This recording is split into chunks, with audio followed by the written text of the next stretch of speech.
I just released my biggest song ever, by far. So what is this song, how did I make it, and most importantly, what did I learn from this? I'm Longest Solo Ever here on Longest Solo Ever 2, and on this channel I like to talk about music, I like to react to songs, and discuss the music creation process behind them. But I'm also a musical artist myself. I have my own main channel, Longest Solo Ever, where I post music videos every few weeks, and this week I posted one called No Exit. It's about this tiny little video called The Amazing Digital Circus, which got a few views last week. And yeah, it turns out making videos about trending topics does really well for your channel. But songs are supposed to take time to write and mix. I've spent hours, sometimes dozens of hours, just on the post-production process in a song. So how the hell did I pull this off in just over a day? I don't really know. That's how we're making this video, is to figure that out. But first up, if you're not subscribed to this channel and you like hearing people talk about making music, be sure to hit that button down below for more videos like this one posted every week. The Amazing Digital Circus is an animated show by Glitch Productions, the same company who made Murder Drones, which I still gotta watch, I know. There was a lot of hype from the trailer beforehand, but nothing like the incredible, explosive success the pilot has had since it came out. Now, I make music in the nerdcore world, where we're always writing about video games, TV shows, movies, anything nerdy, and I love it because it gives me the freedom to write in any genre and style I want. I can write basically any song I want, and it helps when I actually like the thing I'm writing about. So I'd seen how popular it was getting. Something in my brain didn't connect the two, and I put off watching it because I was working on Five Nights at Freddy's songs, the movie's coming out, you know. And then a friend of mine sent me a DM like, hey, you really, really need to watch this, and you should probably consider writing a song about it if you like it. And so I did. I sat down on Monday morning, watched the entire thing, and immediately fell in love with it. It's so much fun. If you haven't watched it, it really scratches the itch of the early 2000s animations I grew up with. I went into it not even really thinking I'd write a song about it because I'm completely incapable of understanding trends. But something about this character, Kane, just instantly grabbed onto my brain, and I started writing immediately. It also helped that that same friend said, hey, you should make this ad infinitum, the Stupendium song about Deltarune's Spam Ton, which is one of my favorite songs of all time, let alone my favorite nerdcore song. Their wordplay in there is just so ridiculously incredible. If you haven't heard it, go listen to it. It's better than anything else you'll hear. And yeah, as soon as my friend connected those dots in my mind, I was like, oh, I have to do this. I will have so much fun doing this. And immediately, within half an hour of watching that, these 4 stanzas of this first verse came right out of me. I'll talk about the rest of this in a second. But that's a lot of words. They just came right out. Okay, so I'm gonna give you my secret to writing lyrics about a thing very quickly. And the answer lies in your 3rd grade pop quiz. It's a word bank, or a phrase bank in this case. I found the entire transcript of the pilot on a wiki. I went through and I copied every single one of Kane's lines into this Notion doc. And then I just started looking through for anything that would spark an idea of a line. And I think the first words I started building toward were a show for all ages, or I guess a place for all ages was the original line. And I started working backward from there. And that's kind of my second trick. I write lines backwards a lot of the time. I knew I wanted this stanza to end with digital hallucinations. That's a big funny moment in the show. And at that point, I jump to my big secret weapon, which is rhyme zone. I'll sort near rhymes by popularity. And I think we ended up with, expectations right there. But this could have just as easily been adjust to some new situations. You may need to adjust to some new situations. That could totally work there. Which brings me to something called meter. It's how the stress of a word occurs. It's why we don't put the emphasis on the wrong syllable. And in poetry, in songwriting, and especially in rap here, it's so important to get that right. So let's look at the line being watched from afar. You can hear that far gets the stress there, right? What if, just out of curiosity, we tried to put a word that did not have the right stress pattern in there? What about radar? You can hear the stress is on the first half of that syllable, right? Now, I know this doesn't make any sense at all, but what if you were saying being watched on radar, right? So the good news first. How'd you like to be a star? Not forever in a show, being watched on radar? That sounds weird and stressed. Being watched on radar. You want to hear radar, you know? And this is something I emphasize so much in my songwriting streams. Whenever people are suggesting lyrics, I'm like, it just doesn't feel good in the mouth when you say it. And if it doesn't feel good, it's not going to sound good to the listener. So that's my main philosophy behind lyrics, is that meter and stress patterns are so important when you're writing. Well, hello there! It seems we have a new cast member. What's that? Where are you? What is this place? Who are you? As I said before, this song was very heavily inspired by the Stupendium's Ad Infinitum, and this intro is a direct homage to how that song starts. But I also think it sets the tone really nicely. The Digital Circus is about a character who puts on a VR headset and is transported into this digital prison, basically, and she's greeted by Kane, this insane character who has what I've thought of as like Big Genie energy, but slightly less friendly. All the instruments in this introduction are Korg M1. I was going for a really cheesy 90s, 2000s era rompler kind of sound. Romplers were these keyboards that played back samples held on ROMs, read-only memory. That's where the name comes from. And they had this really specific, like, kind of cheesy, fun sound. So I just wrote like this show-tuney thing here for the intro. I'll play you what that sounds like without the dialogue over it so you can hear.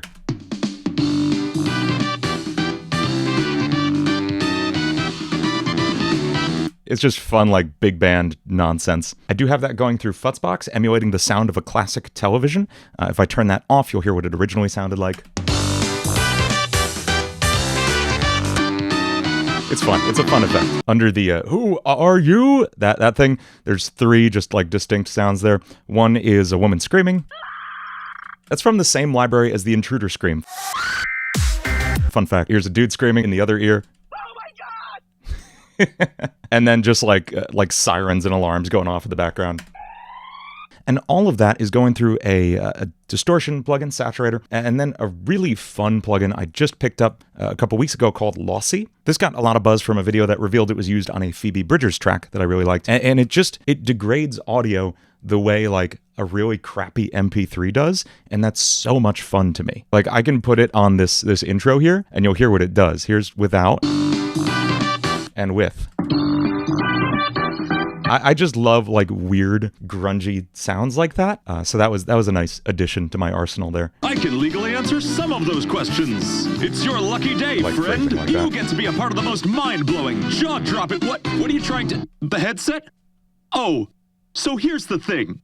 So the good news first, how'd you like to be a star? Now forever in a show, being watched from afar. 100 eyes in the sky, now your life on a stage is a mind-bending circus. Shout for all ages. This is a song I wrote, 11 months ago. Here's what it sounded like then. And this was originally going to be for a backroom song I was writing. And after I wrote these lyrics you saw here, this whole verse came to me first, before an instrumental. I put down a kick drum here. I knew that was about the tempo I wanted. And then I just thought, hey, what if I pulled that back in? This is the sound of M1 Organ 2, which is an incredibly important sample in EDM history, because this is the bass used as the main synth sound on Robin S.'s Show Me Love, which was a enormous dance hit.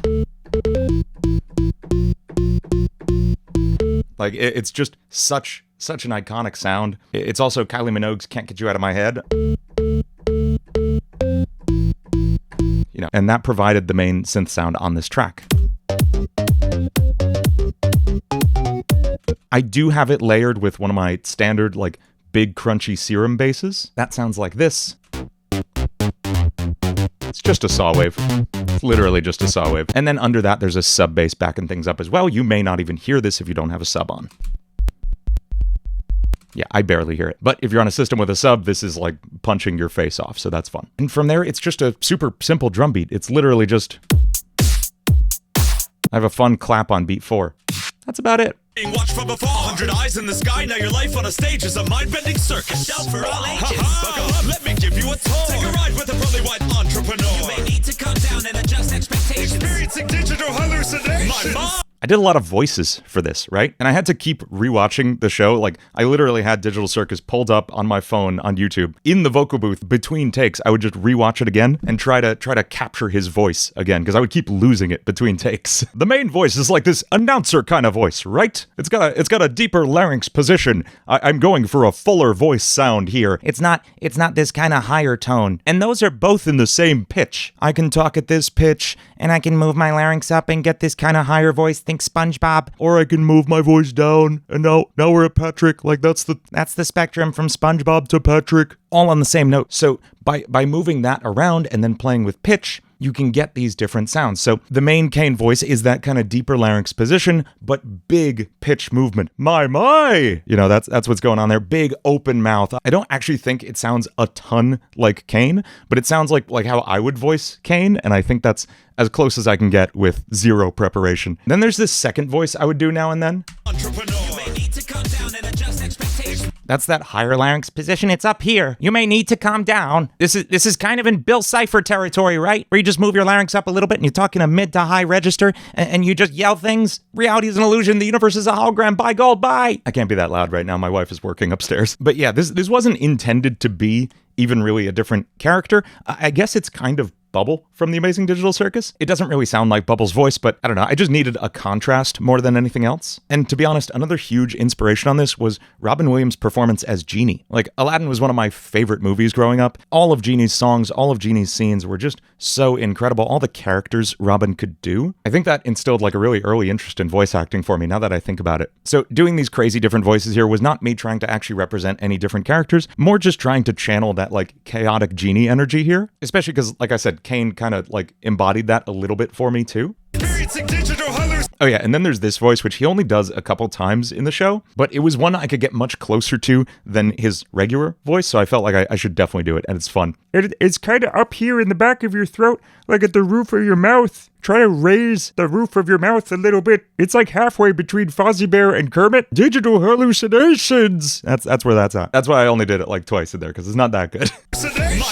I also like these little interjections as a way of breaking up the meter, so it's not just da-da-da-da-da-da-da-da-da-da-da. Da-da-da-da-da-da-da-da-da-da-da. Like, that's a problem I have with so much beginning songwriting, especially in rap. The rhythm is just repetitive and boring, and I wanted to just like smash it and break it as much as possible. And so those little interjections that my, like that's what that is. That's my way of offsetting the next stanza a little bit to make sure it feels different. Experiencing digital hallucinations. Welcome to a world full of wonders. Where anything can happen. Just imagine if you hadn't had to happen on the virtual reality that trapped you in the... I couldn't figure out how to end this stanza, so I literally just cut it off there and had to make a joke instead. And I did it again later, too. A world full of wonders. Where anything can happen. Just imagine if you hadn't had to happen on the virtual reality that trapped you in the... Wait, what'd I say? No spoiler. You gotta have a name. Come and spin the roulette till we find an arrangement of consonant letters. I didn't do amazing with the wordplay in this. I am not the Stupendium. They are an incredible wordsmith. Seriously, go check out their Twitter. It's just like all puns all day long. Severely underappreciated puns. But I like this one. Consonant letters. It's a really stupid, subtle wordplay. I don't even know if I'm mentioning, but like consonant meaning they go well together, but also consonant in the sense that the first name that Kane gives to Pomni is like Are vowels negotiable? I'll do my best. Now go meet your co-stars. Your friends for the rest of your life. Electronical performer, you're one of us now. You're better off if you can just accept it. This is also like 100% Robin Williams, just me trying to do like, just capture even 1% of his insane range. Within the headset, you're reborn now. We'll never know how. The only truth is that there is no exit. Accept It was built backwards from No Exit, right? I knew I wanted to say the words No Exit somewhere in here. I had a feeling it was going to be the name of the song, and so I wrote No Exit, like this is what the pre-chorus looked like when I started it. It looked like that, and I built backwards from there. Say goodbye to the real world, my little superstar. You're the brand new act at the carnival. Just stay right where you are.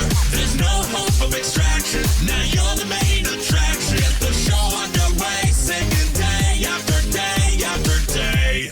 This whole chorus was born from the phrase, my little superstar, that Kane says once. I knew I had the melody of like, my little superstar. And then from there I got stay right where you are. The rest of those lines came from that. Basically me filling in spaces. If you watch my songwriting streams, you will literally see me do stuff like something like that, knowing I need 7 syllables in there. And then I will fill them in like I'm filling in a crossword. Because most importantly, I hear the melody and rhythm of the words first, and then I just have to find words that fit that. And there's often not that many words that fit the meter and the rhyme scheme that I want. So it's usually pretty easy to pick words for this stuff.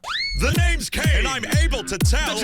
That's a Bible joke. Also, this sound, I had to search so long to find out what that was called. It's called a siren whistle, and I could not for the life of me remember what it was called. I knew I wanted that sound there. And I think I literally went to like ChatGPT and I typed, what's the name of that percussion instrument that you blow into and it goes woo? Name's Kane, and I'm able to tell that you're gonna have the time of your life in this realm. I'm the ringmaster, showman, the great puppeteer. Who better to entrust with your circus career? So don't waste any time. Let's have an investor. DNA is not liable in the event that you're injured, disfigured, or otherwise otherwise wounded. Not limited to, but including. This whole thing came to me at once. I was just like, I just want to read off a fine print, a contract. I think that'd be a really fun, just like run-on phrase in this, especially because it interrupts the middle of like Kane's section. This other voice comes in with this legal document. I also really like that it breaks up the phrase structure in a really big way. We have what feels like the start of a normal couplet. So don't waste any time. Let's have an adventure. Dentures, you know? Dentures? Okay. But instead, I use that second line as the start of kind of a whole new phrase. Adventure rhymes with eventature. Like, it's not a straight rhyme. It's not perfect, but it flows in a very fun way, and it surprises the brain, being like, ha, you thought this line was over. We're just gonna keep going. This is fun. Is not liable in the event that you're injured, disfigured, or otherwise wounded. Not limited to, but including the loss of a limb or an organ or head. Really head? It's his head. That's hilarious. Anyway.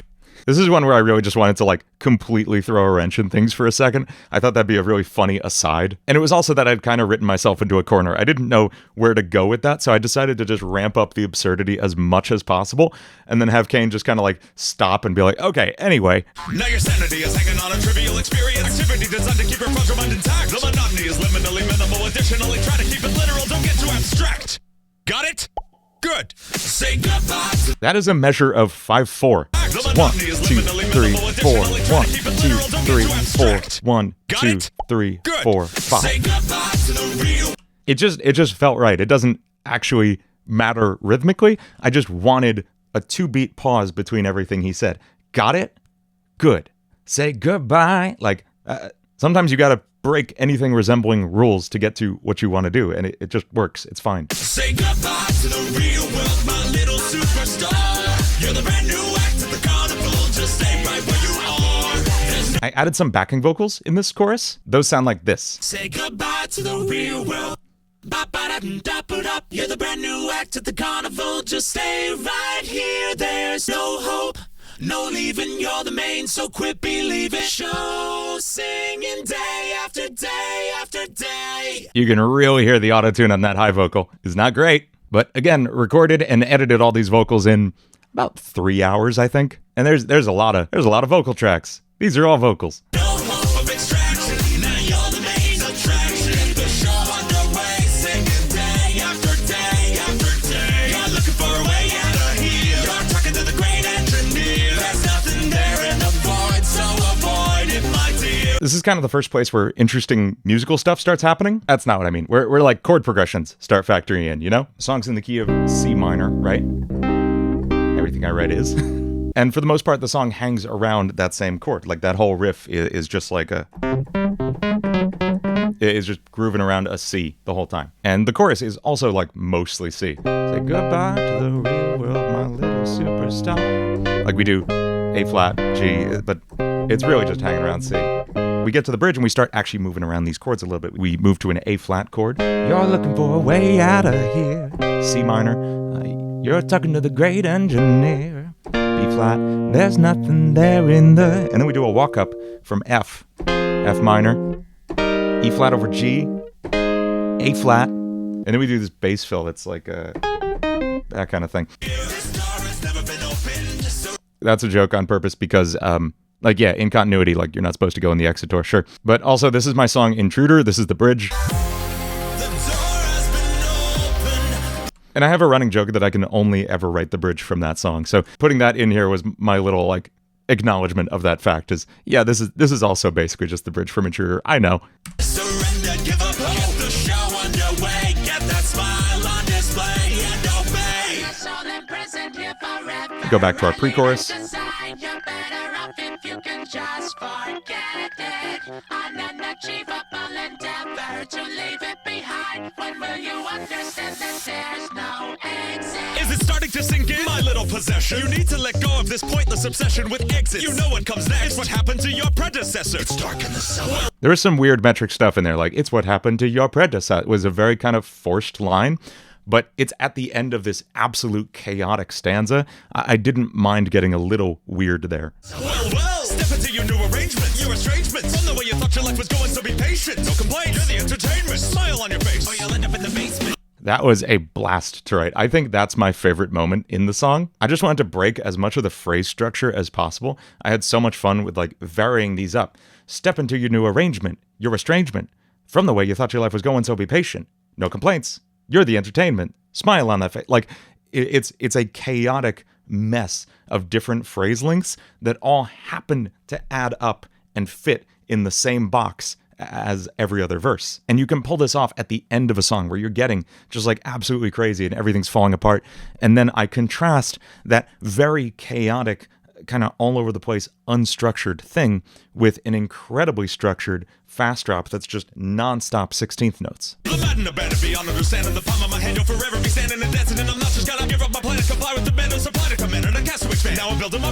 Cast to expand is real forced in there, and I don't love it. I tried so hard to find other words to fit in there, and I did not find any. I want to talk about meter here. It's groups of 3 first. Maddened, abandoned, beyond understanding, the palm of my hand, you'll forever be standing and dancing in. And that's where it breaks, is on that last in. But up until that point, it's stressed, unstressed, unstressed. Da da da da da da da da da da. And then I'm not just gonna, it's 4s at the end. And then it repeats that same structure.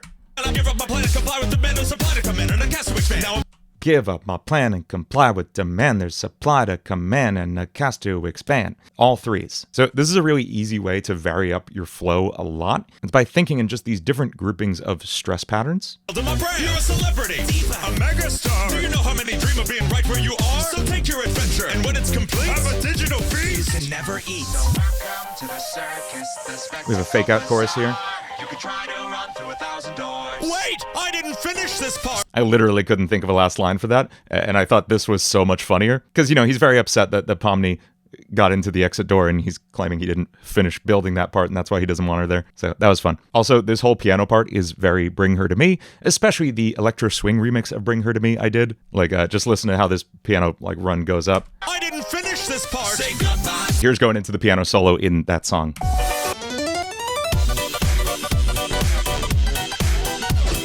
Go listen to this. This is one of my favorite things I've ever done. Go check it out. Superstar, you're the brand new act at the carnival. Just stay right where you are. There's no hope of extraction. Now you're the main attraction. The show underway, singing day after day after day. Thank you for joining us. I thought about doubling up the chorus at the end, and I didn't. After day after day after. That's that same codec plugin. Kind of fading in as the whole thing gets pitched down slightly, just sounding like it's totally degrading and also being an analog tape slowing down at the same time. That doesn't make any sense, but it's fun. I should also say, I mixed this in like half an hour, and if you look at these tracks, there's really not much going on. There's like effects for effect's sake. Like on this kick drum I use for effect sometimes, this like distortion situation. But there's very little like actual mixing going on here beyond just setting volumes. I don't think I used any EQ other than a single one on the instrument bus. This has all the instruments, everything that's not vocals. And I put one EQ on it, and that's to make room for the vocals. And we can hear the difference that frequency range makes if I bring it back to normal, and especially if I boost it. Check this out. Say goodbye to the real world, my little superstar. Look how it's getting on the vocals. You're the brand new act at the carnival. Just stay right where you are. Now you're the main attraction, the show underway. And that's all I did. Literally all I did. The vocals all have my standard mixing chain on them. I already applied it when I recorded them in Pro Tools, but it was basically just boosting the highs a little bit, and then a pretty healthy amount of compression. Then a very, very slight high boost on the vocals as a whole, and then a little bit of reverb and echo, which I automated on and off so you don't hear it in like the really quiet parts. Really subtle things like the say at the beginning of the chorus. I have the echo turned off until the first few words of the chorus later. Check it out. Say goodbye to the real world. That echo comes in, but only after real world, because this first section is dead quiet up until beat 2. I don't want it echoing over that and ruining that sensation of like all the air being sucked out of the room for a second that reverse kick does. Oh yeah, and there's reverse kicks all over this track. You'll see them going into every section, basically. It's such a like killer trick for any genre, but especially anything EDM. I love reverse kicks. Also, this whole scene, I made that too. I woke up like the next day after writing and producing the song.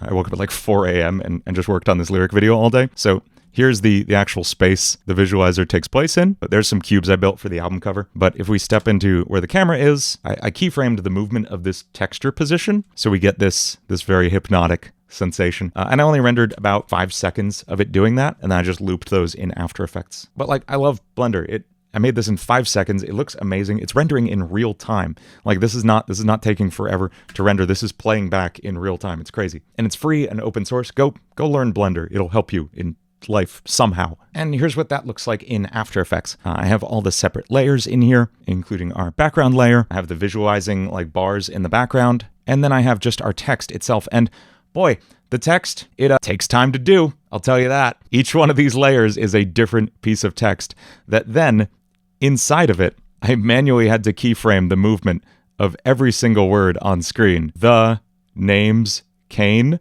is 3 separate keyframes, and there's a lot of words in this song, folks. That's why I woke up at 4 a.m. to do this. So yeah, I had an absolute blast making this song and video. I'm so thankful for the success it's had so far. I'm completely blown away. I am working on a full music video for this right now. Me and the team that made Code Red are working on that as we speak. And yeah, I can't wait to see where this takes my channel next. It's so cool. I hope you enjoyed taking this look behind the scenes of how I made it. If you have any questions or any songs you want me to check out and react to, leave them in the comments down below and I will get back to you. Also, if you're not subscribed yet and you like hearing me talk about music, hit that button down below for more videos like this one posted every week. And as always, this video is brought to you by Quick Start Music. It's my collection of online music production courses built to help you learn to make music the way you want to. If you use the code LSE at checkout, you'll get 50% off your first order. Thank you so much for watching, and I'll see you next time.